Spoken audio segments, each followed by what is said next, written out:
Ow.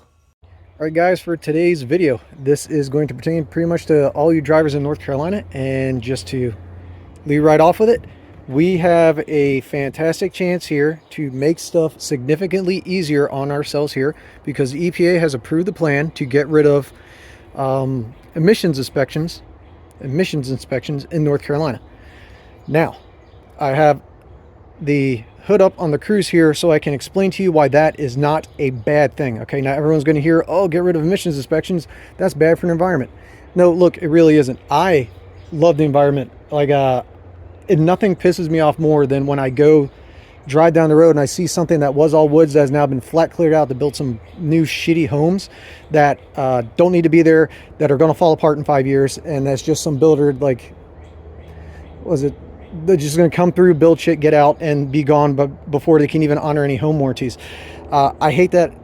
I hate that completely. I haven't used a straw since I saw the video of that sea turtle that had a straw stuck in his face that had to be pulled out with a pair of pliers. Okay, so believe me, I love the environment, but I want to explain to you why the emissions testing, and I keep doing this, in the state was BS, and why this is a good thing. So first and foremost, yes, in the past there was we had a bad thing going on with pollution and stuff coming from cars. Okay, all the leaded gas, even though leaded gas smells like super sweet and yummy, and leaded paint chips, even though those things taste delicious, okay, they were bad for us and the environment. To counteract that, car manufacturers came with catalytic converters and then smog pumps, which did absolutely nothing despite what they want to say. And then PCV systems and fuel injection and then variable valve timing and all sorts of stuff like that, okay? But as that progressed, things have gotten more and more complicated, okay? So we are now to the point where cars themselves, new cars, especially new cars, within the past 5 years or so, are more rolling appliances than they are actually transportation. So I have the hood up here on the Cruise because I want to demonstrate to you why the emissions inspections here were stupid to begin with.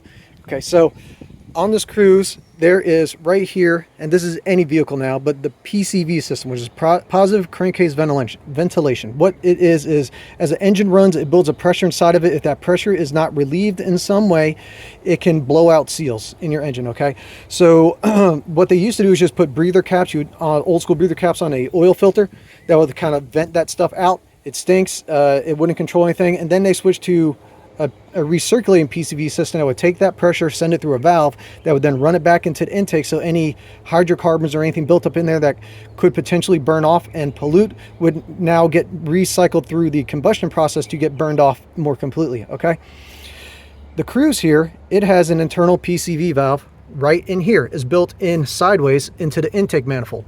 Those are a known failure point on these engines. Okay, when those go out, you can develop a small or sometimes larger-ish vacuum leak. Okay, so a vacuum leak means that you have air being sucked in someplace else that the car is not expecting to come from. So when that PCV valve would go in this engine, it could throw any various numbers of codes. It could throw the P0171, which is lean bank 1. It could throw the P1101, which is a mass airflow problem, but the mass air is all the way over here. It could throw a code like a P0420, which is saying your catalytic converter is bad. It could throw any other normal sorts of codes, all right? But the problem itself is coming just from that little vacuum leak inside there. Now, that vacuum leak in and of itself does not necessarily mean the car is not running correctly. What it means is that the computer thinks the car is getting more air in than it should, so it's compensating by putting in a little extra gas. Okay, what that really kind of does at this point in time is your mileage is going to decrease a little bit, but all that is still going to get burnt up before it even makes its way out of the tailpipe, and it's going to be caught mostly in the catalytic converter. Okay, so that's not really an issue, but that PCV system itself can throw 5 different codes.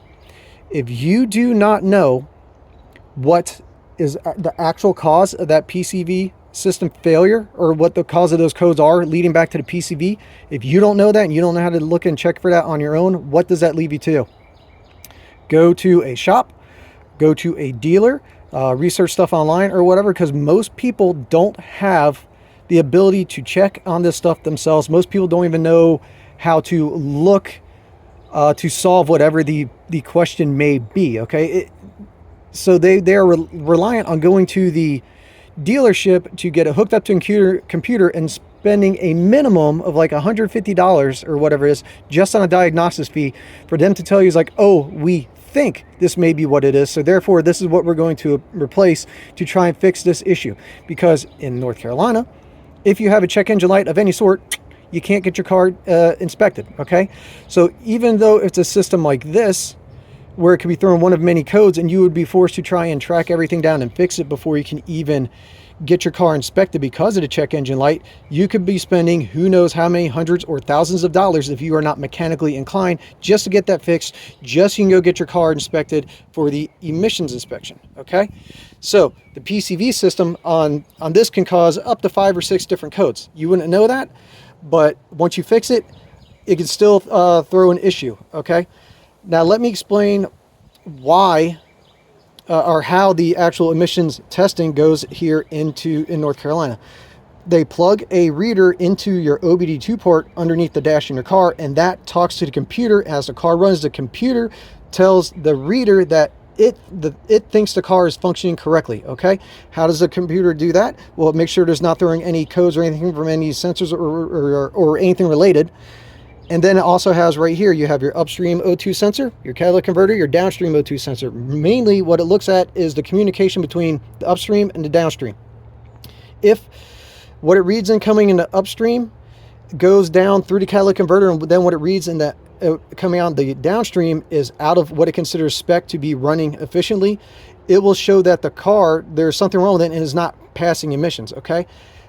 That doesn't mean the car is actually wrong. That just means that what this sensor is reading, what the second sensor is reading, what the computer is talking between the two is coming out different than the way it thinks it should be, okay? That doesn't mean the car is not functioning as mine. It just means that the way the emissions inspections work in this state, it doesn't actually sniff emissions, okay? If they had the thing where they shoved it in the tailpipe, like I think they still do in California, which sucks for you guys out there, but that's the only way you can kind of really tell what is actually coming out the ass end of the car. All you can go by this sort of inspection is what the computer is reading. Now, going back to the PCV system here on the Cruise, okay, mine is all fixed. I put in here an external PCV check valve that goes here to bypass the one inside because they get ruptured. I put on a catch can that reroutes it, okay? If you have a Cruise, you want to do that, I got a video on it, you can go check it out. But even with this PCV system being fixed, during the winter when it is cold enough, you can still throw a check engine light. You can still throw the fact that the car thinks it's running lean, all because the air coming into the engine is colder than what it's used to. Here in North Carolina, it's damn hot, especially in the summer. It's like hot and humid as shit. And the winter doesn't get very cold. So for a few years, we were -3 on Christmas Eve a few years ago. That was cool. And then this year we got like way more snow than we ever do. Probably won't see snow like this for another decade, 15 years or something. And we had so much snow that I even was able to try dog sledding a little bit with my Goldens, and they're not the best sled dogs, and that didn't really go all that great. But back to the point at hand, this PCV system, even though it is fixed, can still throw a code saying that the car is broken because the air going into the engine is colder than what it's used to.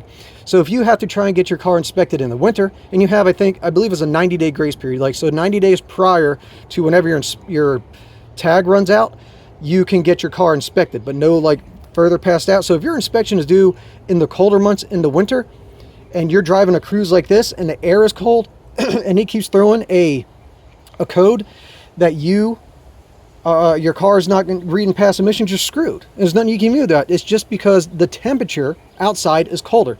So that is why the emissions in this state are dumb.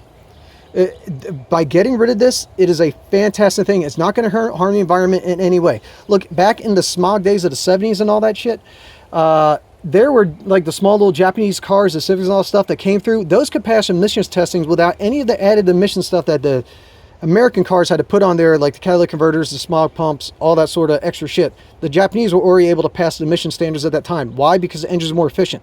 As of right now, engines are more efficient than they used to be, and they're better at controlling air and fuel mixtures and trying to get the most power and efficiency out of the engines.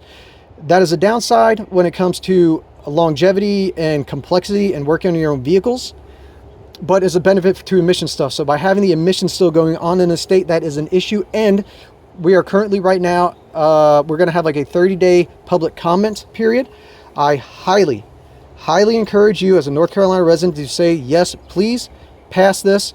We don't need the inspections, the emission inspections. We want to move along with this and get rid of them. Now, that is not going to stop the full-on state inspections, okay? Already now in the state, if your car is over 25 years old, you don't have to get an inspection period. But by eliminating the emissions inspections for a car that's 25 years or newer, you will still have to get your safety inspections with. I don't have a problem with that. We need to make sure our headlights are working, our brakes are working, taillights are working, make sure the wipers work, your windshield isn't cracked beyond belief so you can't see it. Stuff like that. There's no problem with that because if your brakes don't work, you're a danger to everyone else on the road, right? Okay. So that will still exist for cars 25 years or newer, but the emissions point, the plugging it in or whatever, that will go. So it'll cut your inspection fee in half, but most of the money will be saved by not having to go get a random check engine light fix that may not even be related to emissions stuff at all, because everything in these new cars talk to each other. You have the ECM here that talks to the BCM, the body control modules talks to the TCM, which is the transmission control modules, talks to maybe TCU if your car has it, which talks to a freaking seat sensor. Like you could throw an airbag code in your seat and a seat sensor because you spilled a cup of water on the seat and it hasn't dried out totally, but that, oh look, that is not passing. It's so much overcomplicated ridiculousness. Okay, so I encourage everyone here in North Carolina to support this. This is a one rare win that we will possibly get as long as we say yes, we'll do it. And that should be as a caveat to say it'll be all of North Carolina except for Mecklenburg County, because Mecklenburg County likes to think themselves as to be California, and they really live up to name with the ridiculous traffic, the homelessness, the fentanyl zombies, the murders on public transportation, all that sort of shit. Okay, that's what they live up to, but they also want to do it even with this BS inspection stuff. So I also want to point out that, hey, you rolling coal assholes, you guys are part of the problem and you should get ticketed, and that shit is illegal. You need to fix that shit now. Yes, we get it. You have very tiny penises. You know, I understand. When it comes to tiny penises, I get you 100%, totally, completely. Wait, what? Anyways, let's do this. Let's contact our representatives. Let's say yes, get rid of this. Let's save ourselves money on the inspection fees and then on getting stuff fixed that doesn't need to be fixed. And yeah, that's all I got for you today.